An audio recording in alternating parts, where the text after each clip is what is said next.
Hello mga bay, ngayon magagrap tayo at ipapakita ko sa inyo mga bay yung ibang way ng paggrap ng kakao. Iba ito sa ginawa natin na mga paggrap mga bay. Yung sayo natin mga bay, no, dapat ano siya, active yung mga bad eye. Yan, tatlo dapat mga bay. Piyakin lang natin to.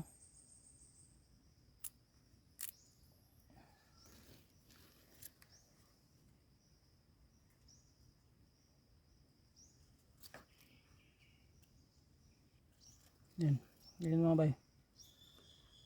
Tapos lagay natin mga bay, no. Yan.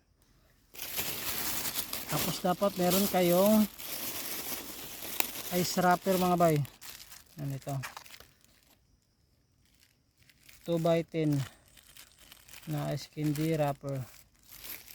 Tapos hindi natin tinalian dito mga bay, diretso na natin lagay itong cellophane. Pasok natin mga bay. Yan, ganyan. Saka natin tatalian. Yan, dito lang tayo magtatali mga bay sa kanyang dugsungan.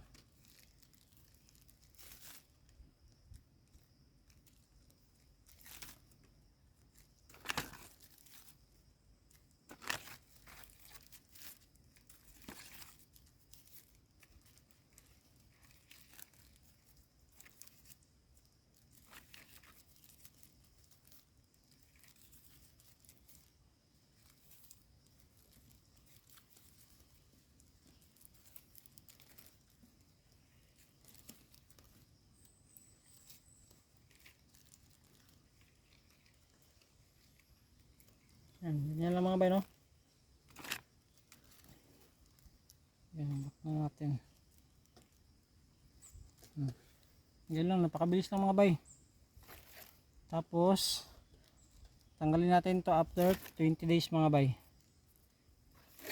Tanggalin na natin to lahat kapag naka 20 days na. Tapos pag matataas na yung kanyang ano dito, yung sprout sa kanyang bad eye. Yan, napakadali lang mga bay, no. Nakita ko lang to sa Indonesia. Sinubukan ko to ganito nakaraan, dalawa mga bay, nabuhay naman pero hindi ko nagawa ng video.